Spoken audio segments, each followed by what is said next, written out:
이 시간 하나님께서 우리에게 주시는 말씀은 요한복음 21장 18절부터 23절까지의 말씀입니다. 제가 보는 성경으로 신약 185쪽입니다.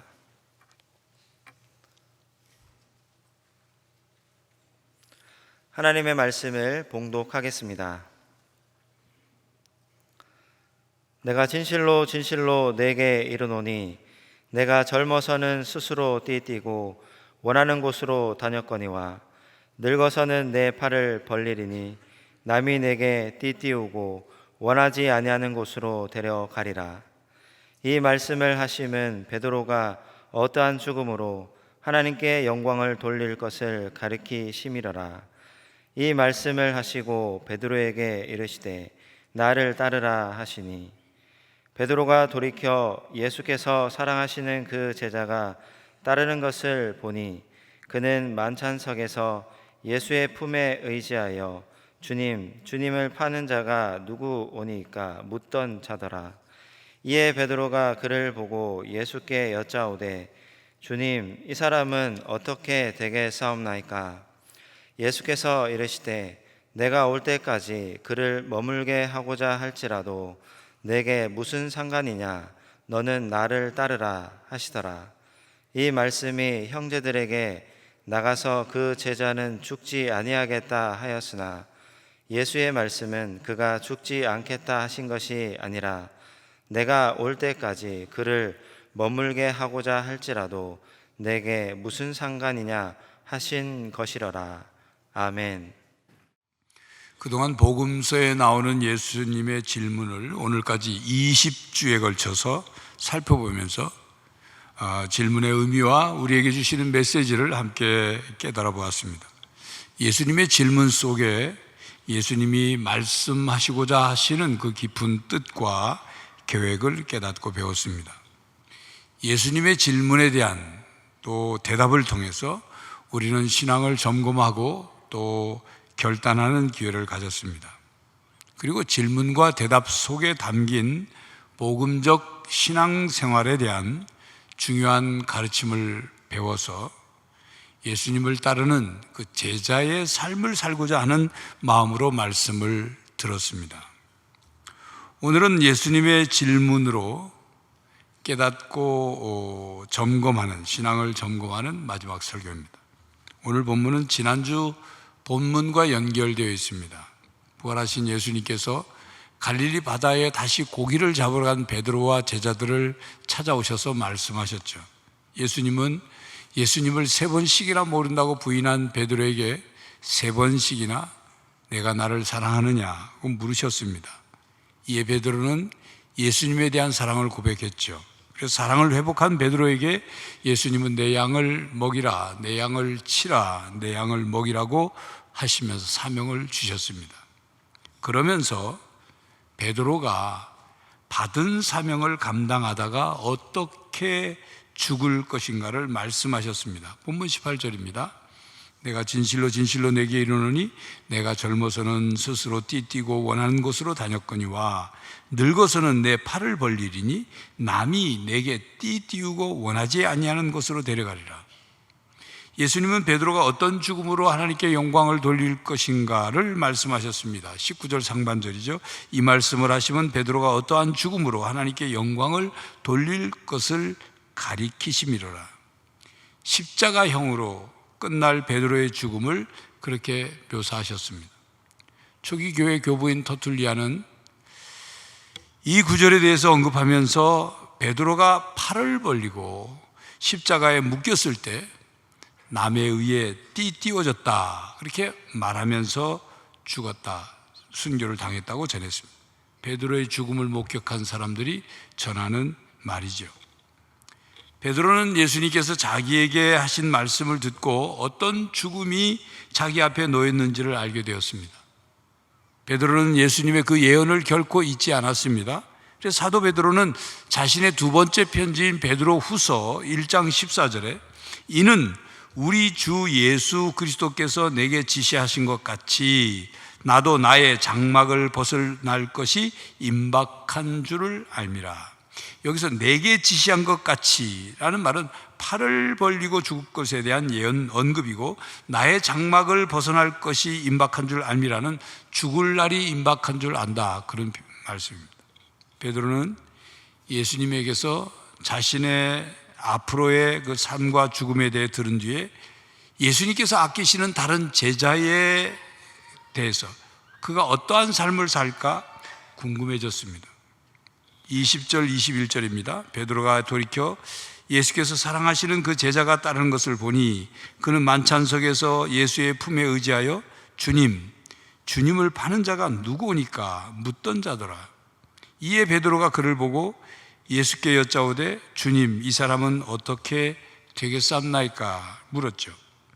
여기서 언급한 예수께서 사랑하시는 그 제자는 예수님의 그 마지막 만찬 자리에서 예수님의 품에 의지해서 주님을 파는 자가 누굽니까? 라고 물은 그 제자입니다. 제자 요한을 말합니다. 이 제자 요한은 요한복음을 기록한 제자이고, 후에 요한 1서, 요한 2서, 요한 3서, 그리고 요한 계시록을 기록하였습니다. 이에 대해서 예수님께서 베드로에게 내가 올 때까지 그를 머물게 하고자 할지라도 내게 무슨 상관이냐? 너는 나를 따르라, 이렇게 말씀하셨습니다. 예수님은 단호하고 명확하게 내게 무슨 상관이냐라고 하셨습니다. 이 말씀은 질문의 형식으로 된 문장이지만 내가 신경 쓸 일이 아니다라는 뜻을 담고 있죠. 이 부분에서 우리는 박찬욱 감독의 영화 친절한 금자씨에 나오는 주인공 이금자가 말한 너나 잘하세요 라는 대사가 생각이 납니다. 영화에서 이금자는 백 선생의 유괴살인죄의 누명을 뒤집어 쓰고 감옥에 갇혔죠. 13년 동안 감옥에서 오로지 백 선생에 대한 복수만을 꿈꾸며 칼날을 갈았습니다. 그러나 안에서는 친절하게 살았어요. 복역이 끝난 후에 꿈꿨던 계획을 실행해서 복수를 하고 나중에 속죄한다는 줄거리입니다. 근데 그 영화에서 주인공 이금자 역을 연기한 배우 이영애 씨의 대사 너나 잘하세요는 영화가 개봉된 후에 우리나라 이곳저곳에서 유행했죠. 그야말로 금자씨 열풍이 불었습니다. 너나 잘하세요, 이 말은 반말과 그리고 존댓말이 섞인 이상한 말입니다. 너나 잘하세요, 말하는 상대가 매우 가까운 관계이거나 말하는 상황이 심각한 상황이 아니면 그저 가벼운 농담으로 들을 수 있는 말이기도 하지만, 그렇지 않다면 상대를 향한 분노와 그리고 멸시가 담겨 있는 말이기도 합니다. 너는 너고 나는 나야. 나는 잘하고 있으니 상관 말고 너나 잘해. 나는 잘하고 있으니 당신이나 말과 행동이 일치하는 삶을 살아. 남의 일에 이러쿵 저러쿵 신경 쓰지 말고, 그런 뜻이 담겨 있죠. 그렇다면 예수님이 베드로에게 내게 무슨 상관이냐고 하신 그 질문도 너나 잘하세요 라는 뜻으로 하신 말씀일까요? 베드로야, 너나 잘해. 제자 요한 신경 쓰지 말고, 그런 뜻일까요? 베드로에게 내게 무슨 상관이냐고 하신 예수님의 질문은 우리를 선택하시고 사명을 맡기시고 삶을 결정하시는 분은 하나님이시라는 뜻이 담겨 있습니다. 22절 23절입니다. 예수께서 이르시되 내가 올 때까지 그를 머물게 하고자 할지라도 내게 무슨 상관이냐? 너는 나를 따르라 하시더라. 이 말씀이 형제들에게 나가서 그 제자는 죽지 아니하겠다 하였으나 예수의 말씀은 그가 죽지 않겠다 하신 것이 아니라 내가 올 때까지 그를 머물게 하고자 할지라도 내게 무슨 상관이냐 하신 것이라. 우리는 하나님의 절대적인 주권을 인정해야 합니다. 주님께서 우리의 삶을 주관하고 계심을 잊지 말아야 합니다. 그렇기에 우리가 인생이라는 배를 타고 항해하면서 배의 선장이 누구신지를 바로 알아야 합니다. 그리고 그 선장을 선장으로 인정해야 합니다. 또한 우리는 인생이라는 자동차를 타고 가고 있다면 그 자동차의 핸들을 누가 쥐고 있는지를 바로 알아야 해요. 그 핸들을 쥐고 있는 운전하는 분이 계신데 그 핸들을 여러분이 함부로 돌리면 어떤 결과가 나타나는지를 똑바로 알아야 합니다. 삶의 주인이 내가 아니라 주님이시라는 사실을 잊지 말아야 합니다. 우리가 예수 그리스도는 나의 주이십니다 이렇게 고백하죠. 그건 예수님은 나의 주님이십니다, 예수님은 나의 삶의 주인이십니다, 이런 뜻의 고백 아닙니까? 그럼 고백했으면 고백한 대로 살아야 하지 않겠습니까?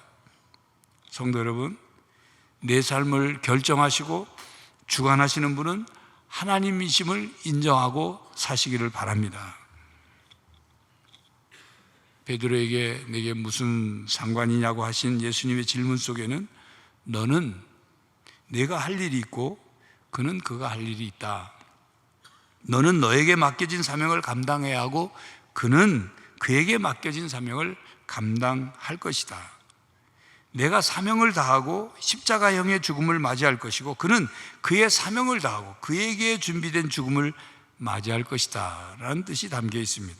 그러니 베드로는 그가 자신에게 맡겨주신, 그저 자신에게 맡겨주신 사명, 즉 양을 먹이고 양을 치는 것, 그 최선을 다해서 하면 됩니다. 베드로는 오순절 성령 강림 사건 후에 그의 설교를 들은 수많은 사람들이 회개를 하고 예수님을 믿어 예루살렘 교회가 부흥 성장하게 되었습니다. 베드로는 이방인 고넬료에게 복음을 전하며 이방인 또한 그리스도인이 될 수 있다는 것을 깨닫고 그리고 그 사실을 예루살렘 회의에서 사도들에게 보고를 했죠. 그리하여 이방인의 선교의 문이 활짝 열리게 되었습니다. 베드로는 베드로 전서와 베드로 후서를 썼고 순교할 때까지 복음 전도자로서 교회 지도자로서의 사명을 다했습니다.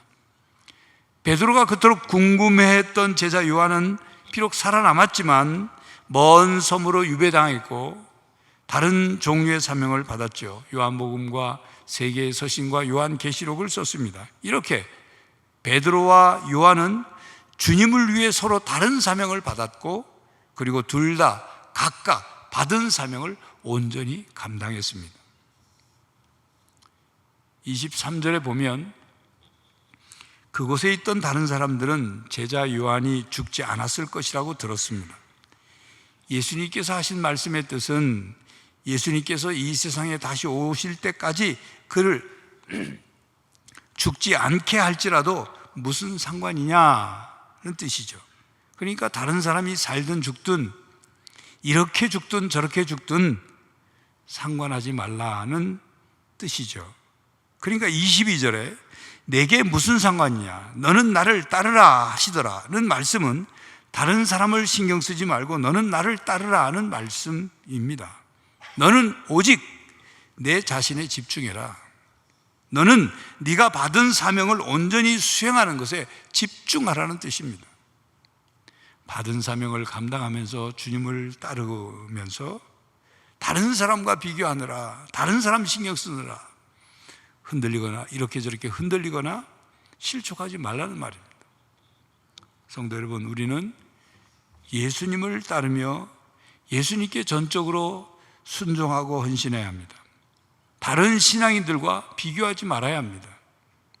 오직 우리 자신의 신앙생활의 초점을 주님께 맞춰야 되는, 그 초점이 흔들리거나 변하지 말아야 합니다. 왜냐하면 하나님의 부르심과 그 순종의 결과는 사람마다 다 다르기 때문입니다. 하나님께서는 모든 종류의 사람을 사용하실 수 있습니다. 하나님은 충동적인 베드로와 그리고 사려 깊고 민감한 요한을 사용하셨어요. 각 사람의 천성과 능력을 고려해서 하나님이 사용하십니다. 그러므로 우리는 다른 사람과 자신을 비교하느라 신앙이 흔들리거나 변질되지 말아야 합니다. 교회 생활을 하면서 어떤 사람들은 교회 안에서 세상적인 것을 그렇게 비교하는 사람들이 있어요. 누가 어떤 옷을 입었냐, 누가 어떤 차를 타고 다니느냐, 그렇게 비교를 해서 그 교인을 그 비교한 것 가지고 교인을 판단하고, 그리고 그것 가지고 스스로 스트레스 받고 스스로 그걸 자랑거리로 삼아요. 어떤 교회는 교회에서 봉사하는 것을 비교를 합니다. 누가 어떤 봉사를 하느냐, 누가 더 많이 봉사하느냐, 왜 많이 봉사하느냐, 이런 거 비교해요. 나는 힘든 봉사하는데 저 사람은 왜 쉬운 봉사하느냐, 저 사람이 왜 저 봉사를 하고 있느냐, 뭐 이런 비교를 한단 말이죠. 그 비교를 해서 스스로 상처받아요. 스스로 실족하고 스스로 무너집니다. 교우 여러분, 하나님께 각각 은사 받은 대로 하나님께서 맡겨주신 것을 최선을 다해 봉사하면 되는 겁니다. 그리고 또 매우 좋지 않은 비성경적이고 비신앙적인 그런 비교를 하는, 그래서 시기하는 사람이 있어요. 나보다 더 열심히 봉사하고 나보다 더 열심히 신앙생활 하는 사람들을 못 봐주는 거예요. 세교우들 가운데는 첫 믿음, 첫 열심을 가지고 교회에 뭔가 봉사하려고 하는 그런 분들이 있지요. 그런데 그들은 아직 교회 봉사의 어떤 봉사생활의 상황을 잘 모릅니다. 그러니까 소위 말하는 대로 좀 튀는 부분들이 있어요. 그런데 그런 모습을 못 봐주는 교인들이 있다 그 말이에요. 항전 직분자나 오래된 집사들 가운데 텃세를 부리는 교인이 있단 말이에요. 그것은 매우 아주 못된 행위입니다.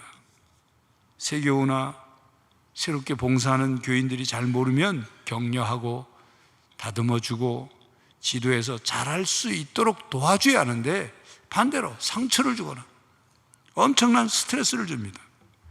그렇게 하는 본인은 올챙이적 그런 시절이 없었다고 생각하나 봅니다. 얼마 전에 제가 잘 아는 목사님을 만났어요. 근데 그 교회에서 있던 일이에요. 그 교회에서 젊은 여집사님들이 이제 코로나도 끝나고 그래서 으쌰으쌰 하면서 교회에 뭔가 열심히 봉사하려고 막 뭔가를 하려고 하니까 그 교회 권사님들이 왜 권사들 허락받지 않고 그러냐고 태클을 걸더라는 거예요. 여러분, 그게 뭡니까? 왜 그렇게 교회 생활합니까? 왜 그렇게 신앙생활 합니까? 도대체 누구를 위한 봉사를 하는 거예요? 하나님과 교회를 위한 봉사 아닙니까? 주님이 그런 그들을 보시며 뭐라고 하실까요?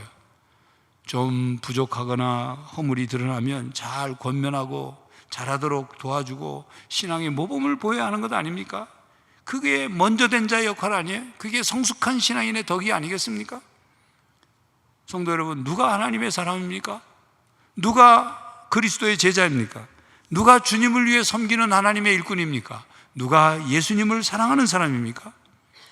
우리는 예수님 때문에 죽을 죄를 용서받고 그리고 예수님을 주로 믿어 구원받고 영생을 얻었고 하나님의 자녀, 하나님의 일꾼이 되었습니다. 그런데 어느 순간 그 사실을 까마득하게 잊어버려요. 자기가 잘나서 하나님 자녀 된 줄 알아요. 자기만 잘하고 있는 줄 알아요. 자기만 봉사 잘하고 있고 자기만 신앙생활 잘하는 줄 알아요. 천만에요. 아무리 열심히 많은 봉사를 하고 혼자 신앙이 좋은 척해도 주님 보실 때 아닌 거는 아닌 겁니다. 칭찬보다 받지 못할 것은 칭찬을 못 받는 거예요. 오히려 책망받는 거죠. 여러분, 그 핸드벨 연주하는 것을 듣거나 본 적이 있습니까? 핸드벨 연주는 여러 연주자들이 종 하나가 한 음을 내니까 자기에게 주어진 음의 그 핸드벨을 앞에다 놓고 악보에 맞춰서 그 소리를 내야 될 때 자기 음에 해당되는 그 벨을 들어서 흔들어서 소리를 내는 거예요. 우리 교회에서는 전세대 예배 시에 나래부 학생들이 이 핸드벨 연주를 해요. 아주 감동적인 연주를 했습니다. 멜로디에 맞춰서 자기가 핸드벨을 들어서 소리를 내야 될 때 그때 맞춰서 들어야 되는 거예요. 근데 만약 자기 벨소리를 더 길게 내고 싶다든지 아무 때나 더 많이 내 종소리를 흔들어서 내고 싶다든지 그렇게 흔들어대면 어떻게 되겠어요? 멜로디를 연주하는 게 아니라 두부장수 종소리만도 못한 겁니다. 사도 바울이 갈라디아 교회에 서신을 썼죠. 그 갈라디아서 6장 4절 5절 말씀입니다. 각각 자기의 일을 살피라. 그리하면 자랑할 것이 자기에게는 있어도 남에게는 있지 아니하리니 각각 자기의 짐을 질 것이라. 이 말씀을 더 메시지라는 번역본에는 이렇게 번역되어 있어요. 여러분, 자신이 어떤 사람이며 여러분에게 맡겨진 일이 무엇인지 조심스럽게 살핀 다음에 그 일에 몰두하십시오. 우쭐대지 마십시오. 남과 비교하지 마십시오. 여러분은 저마다 창조적으로 최선의 삶을 살아야 할 책임이 있습니다. 이런 말씀입니다. 그렇습니다. 모든 교회는 자기가 최선을 다하고 있는지를 확인해야 합니다. 그리고 자신이 잘한 일에 대해서는 개인적으로 만족하는 거예요. 자신을 다른 누군가와 비교하지 마십시오. 그런데 만약 하나님께서 내게 맡기신 사명, 내게 맡기신 일을 다른 사람과 계속 비교만 하고 있다면 분명히 시기하는 마음이 생길 거예요. 그런데 그 시기하는 마음을 버리지 못하면 어떻게 됩니까? 신앙에서 벗어나요. 신앙을 잃어버려요. 여러분, 이스라엘의 초대 왕인 사울 왕을 아시죠? 그가 왕이 되었지만 아직 소년인 다윗을 경쟁 상대로 생각하고 시기함으로 다윗을 죽이려고 했어요. 제거하려고. 만사를 제쳐두고 다윗 잡으러 다니느라, 광야로 피하면 광야에 가서 다윗 죽이려고 하고 계속 살인 미수죄만 뻥한 거예요. 결국 어떻게 됐습니까? 하나님께 버림받았고 사울의 왕위가 끊어지고 비참한 죽음을 맞았습니다. 사실 이 세상의 모든 사람을 비교해 보면 모든 것을 다 가진 사람은 없습니다. 모든 사람은 다 부족하고 모자란 부분이 있어요. 내가 가지고 있는 것을 다른 사람이 가지고 있지 않고, 혹은 다른 사람이 가지고 있는 것을 내가 가지고 있지 않은 그런 것이 다 반드시 다 있어요. 공평하신 하나님께서 그렇게 우리를 만드셨고, 심판하실 때 하나님은 그걸 다 참고해서 공평하게 심판을 하십니다. 여러분, 화면에 보이는 분이 송명희 시인이에요. 이분은 다른 사람과 비교하면 누가 봐도 너무 가진 것이 없어 보인다고 할 수 있는 분이에요. 이분은 몸을 자유롭게 움직일 수 없는 분입니다. 어린 시절 아이들이 가방을 메고 학교 가는 모습을 그저 창너머로 보고만 있을 수밖에 없었어요. 사춘기 때에는 교복 입은 학생들을 보며 눈물로 시간을 보냈어야 했어요. 몸이 부자유스럽고 마음은 늘 외롭고 무시당하고 사랑을 받지 못해서 괴로웠던 그가 어느 한 부흥회에 참석했다가 예수님을 만났어요. 그리고 성경을 읽기 시작했어요. 그리고 마침내 시를 쓰기 시작했습니다. 그때 쓴 시가 나 가진 재물 없으나 라는 시예요. 이 시에 최덕신 씨가 곡을 붙여서 우리가 부르는 은혜로운 찬양이 된 거예요. 나 가진 재물 없으나, 나 남이 가진 지식 없으라, 나 남에게 있는 건강 있지 않으나, 나 남이 없는 것 있으니, 나 남이 못 본 것을 보았고, 나 남이 듣지 못한 음성 들었고, 나 남이 받지 못한 사랑 받았고, 나 남이 모르는 것 깨달았네. 공평하신 하나님이 나 남이 가진 것 나 없지만 공평하신 하나님이 나 남이 없는 것 갖게 하셨네. 성도 여러분, 공평하신 하나님이 우리에게 주신 것, 우리에게 맡기신 것 가지고 살아가면 됩니다. 내가 할 수 있는 것이 있고 다른 사람이 할 수 있는 것이 있고 또 함께 도움해야 할 일이 있는 거예요. 하나님께서 맡기신 사명을 믿음으로 그냥 열심히 다해 행하면 되는 겁니다. 우리가 하나님의 자녀가 되어 이 세상에 사는 동안 신앙생활의 목표는 뭡니까? 그리스도의 형상을 회복하는 거죠.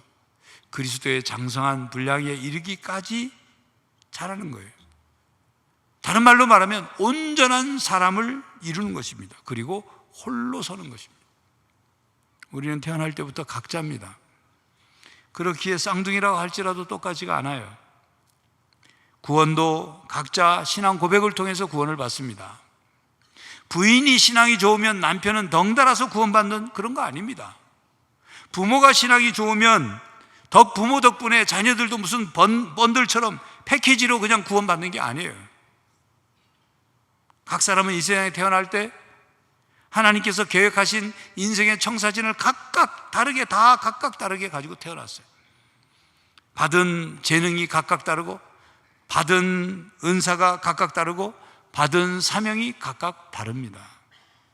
그리고 이 세상을 살다가 이 세상 끝날에 하나님 앞에 서서 하나님과 나와 1대1 관계로 심판받고 구원받고 상급을 받는 거예요.